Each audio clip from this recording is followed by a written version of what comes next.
দুনিয়ার সবচেয়ে ঝুঁকিপূর্ণ কাজ হলো বিয়ে। সঠিক জীবনসঙ্গী পেলে জীবন সুন্দর, আর না পেলে কবর পর্যন্ত মানিয়ে নিতে হয়।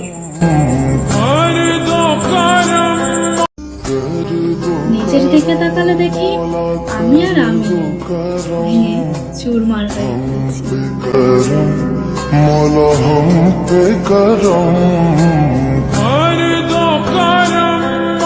তুমি আমার সাথে কি করেছো জানো?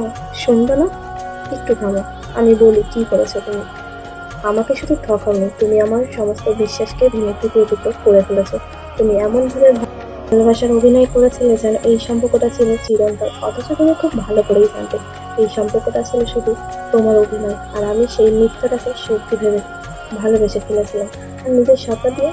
তুমি জানো না তোমার এই ব্যবহার, এই আমি কত ফাঁকা হয়ে গেছি। তুমি জানো না কতটা তোমার জন্য আমি কান্না করতে করতে কাটিয়েছি। তুমি আমাকে শুধু ঠকাওনি, তুমি শেষ করে দিয়েছো, খালি করে দিয়েছো। তোমার কাছে আমি শুধু একটা টাইম পাচ্ছিলাম হয়তো, কিন্তু আমার কাছে তুমি ছিলে আমার সবকিছু, যে প্রিয় এক মানুষ। আজ আমার মনে হয় আমি তোমাকে হারাইনি, আমি নিজেকে হারিয়ে ফেলেছি। তোমাকে ধরে রাখতে গিয়ে আমি আমার হাসি, শান্তি, রাতের ঘুম, আত্মবিশ্বাস সব কিছু হারিয়েছি। তুমি শুধু ঠকাওনি, বরং মেরে ফেলেছো, একদম ভিতর থেকে ধ্বংস করে ফেলেছো ভালোবাসা নামের বিশ্বাসটাকে। তুমি শুনেছো তো, আমি এখন আর আগের মতো নেই। এমনভাবে ঠকিয়েছো যে একেবারে শেষ করে ফেলেছো। অভিশাপ দেবো না, শুধু চাই তোমার জীবনে আবার এমন কেউ আসুক যে তোমাকে আমার মতো করে বুঝবে না। আর সেই সময়টাতে তুমি বুঝবে কার কতটা ভালোবাসার অমল ফেলে গেছো তুমি। ভাবতেও অবাক লাগে, অতিরিক্ত ছটপট করা মেয়েটাও আজ আমি বড্ড চুপ হয়ে গেছি।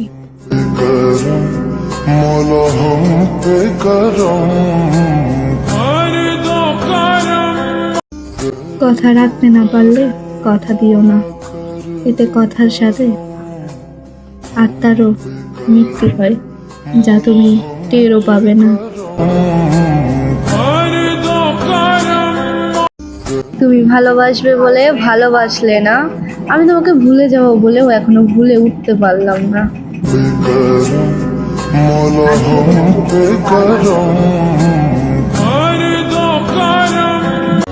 তুমি আমাকে ছেড়ে যাওয়ার ভয় দেখো। হায় রে, তুমি হয়তো এটা জানো না, 18টা বছর মাকে ছাড়া পেয়েছি। আর তুমি কিছু বছর রিলেশন করে ছেড়ে যাওয়ার ভয় দেখো। নিজের রুহুকে বলেছি একটু সহ্য করে নাও, মালাকুল মউত আসলেই তো সব শেষ, এত টেনশন কিসের তোমার?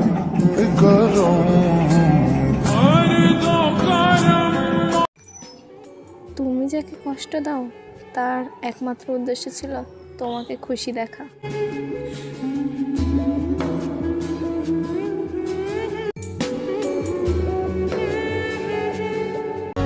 তোমার থেকে দূরত্ব বজায় এই কারণেই রেখেছিলাম যাতে তুমি আমার মূল্যটা বোঝো।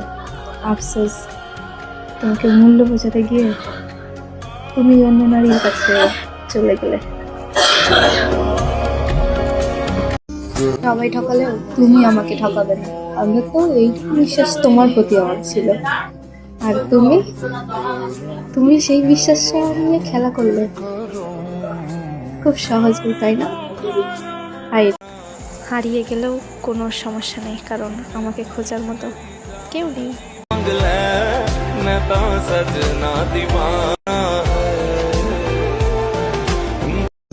তাকে শুধরানোর জন্য তার থেকে দূরে থাকলাম। অতপর কিছুদিন পরে দেখলাম তার পিছনে বহুত নারী।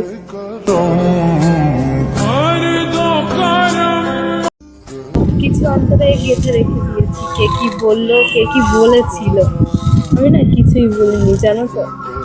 সময় হলে প্রতিশোধ নয়, কেন প্রতিশোধ নিতে যাবো? তোমরা তো আমার আপন মানুষই ছিলে। সময় সময় হলে শুধু বলবো, জানো, তোমাদের এই কাজটাই আমার ভীষণভাবে ক্ষতিগ্রস্ত হয়েছে আমি। ভীষণভাবে আমার কষ্ট লেগেছিল সেদিন, ভীষণভাবে কান্না করেছি আমি। তোমরা একটা ওরা জিজ্ঞাসা করোনি আমাকে, তাই না? কি মানুষ তোমরা, তাই না? আমার আপন মানুষ হলে আমাকেই ধ্বংস করলে, আমার কেন করবে না? নিজের মাই তো থাক, বাদ দিলাম।